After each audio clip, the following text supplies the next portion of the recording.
Oh, hey, it's you. Let's talk about Ex Machina. A few years old.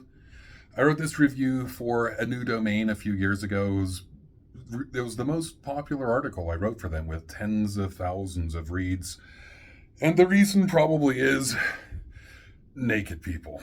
Okay, a review of Ex Machina. If you're a woman and you want to act in Hollywood, you either have to take off your clothes or write, fund, produce, and direct your own movies. Brit Marling is not in Ex Machina.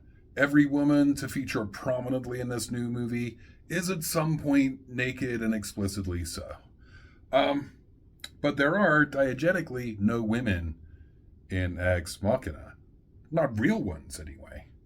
Um, all you'll find is simulacra of them. A simulacra of fake, naked women that pose some serious questions on a number of levels. At its core, Ex Machina is a deep dive into the Turing test and a startling exploration into the consequences of sentience. But it's more than that, too. There are philosophical, technological, and sexual questions here. Sexual politics, all of which you'll ponder for a long time, perhaps after seeing the flick. We'll get to those questions in a second. First, here's a review of the story. The plot. A young man, Caleb, is recruited to evaluate an artificial intelligence that is embodied in an unrealistic human analog. She's partially transparent. She has skin only on her hands and face and has obvious mechanical features. That is, the parts are shaped like human, but they're transparent, and so you can see all the inner workings through the plastic facing. That, of course, is part of the test. In Turing's famous formulation, the mechanical nature of the intelligence would be hidden from the evaluator. But in this cinematic twist, Caleb must find it intelligent while still carrying full knowledge of its artificiality. In the meantime, Caleb is also being given the runaround by his host, Nathan. There is something off about the reclusive genius / job creator. He's full of contradictions. A serious alcohol habit, total isolation, some friendliness that seems forced or inappropriate, but at the same time, sort of a fitness discipline. Creepiest of all is Kyoko, the woman Nathan keeps at his estate. She seems to be unable to speak English, but she never actually speaks at all. So Caleb gets to know Ava, the fembot. And that's where you'll find the real artistry, I think, of the movie. Aside from some, at the time, really fantastic effects, the artistry lies quietly in the subdued conversations between these two characters. It works. Alicia Vikander gives a deeply sympathetic performance, portraying naivete without overdoing it and avoiding the worst of the robot fembot stereotypes. Later, Caleb asks Nathan if he programmed Ava to flirt with him. Here, the movie sort of acknowledges its own problematic sex biases. The bot is female, Nathan says, because life without sex is boring. And because real people have sex in both senses of the word. It would be impossible to give the being complete consciousness without giving it sex, sexuality, gender. Consciousness exists not inside the being, but within its interactions with other beings. Human relationships have a inevitable sexual component. Certainly the Nathan character here asserts that. It's not inarguable, however. None of this answers, however, the pressing question, and that is, why make her female? Why not a male being? And then invite a female human to evaluate it? The answer maybe is not completely pat. We're talking about Hollywood. So the logical answer, of course, has to do with ratings, right? Then again, the setup of female bot with male explorer does create some very interesting and unsettling dynamics. Dynamics that are powerful in a way they might not be were the gender of these characters, hero and machine, switched. In creating a female machine and locking it away behind glass, in depriving it of freedom and occasionally of life in order to upgrade and perfect it, we get a fresh way of delving into the data problem, big D, data, which is whether machines can ever be considered sentient life with true feelings or rights. Here, the filmmakers have subtly changed a sci-fi image of violence against machines, against inanimate things that obviously lack any power or capacity for it, into an issue of violence against women. That is at once futuristic, technological, and sexual. All the bots are naked. Caleb showers in the film. Nothing's shown except some scars on his back. The females are utterly naked, bereft of clothing or defense or even usually skin. Their inner workings are exposed for all the world to see. There is a sex scene. Tellingly, there's no nudity in that scene. The nudity occurs only in non-sexual context, a series of revelations of vulnerability. At one point, Ava has to clothe her transparency in skin. And when she's finally revealed in her nakedness, that is an improvement over her former nakedness, an improvement on the utter vulnerability of complete transparency. There may be no ultimate question here, but the one that suggests itself to me is this: why make women?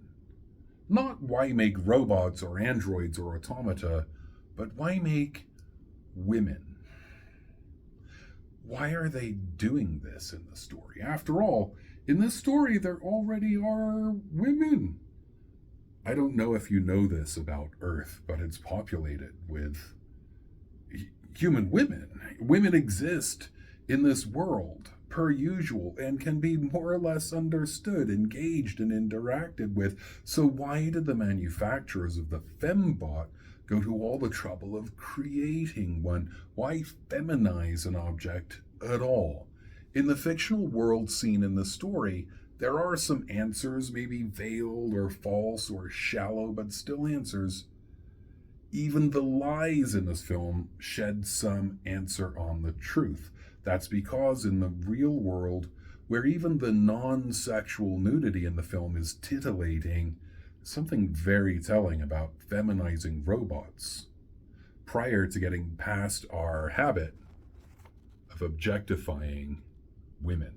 It's easy to decry the objectification of feminization. It's intriguing to think deeply about the feminization of objects. This movie, reminiscent of the 1980s classic Blade Runner, made me think deeply. Bottom line, this is a film that I will have to meditate on. Indeed, the last few years I have meditated. There's a great deal going on below the surface. I've only skimmed it here. Some really heavy questions that are not explicitly posed, but nevertheless present, well below the obvious questions the characters ask. Yeah, I recommend it. Just an extemporaneous note on the Turing test. Far be it from me to suggest that a genius like Alan Turing might be wrong, and a nobody, recording next to his bookshelf of obscure titles might be right.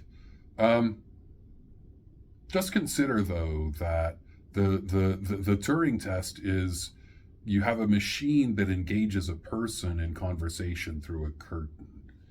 And if the person believes they're conversing with another person, that machine has passed the Turing test and is intelligent. That's the marker of artificial intelligence.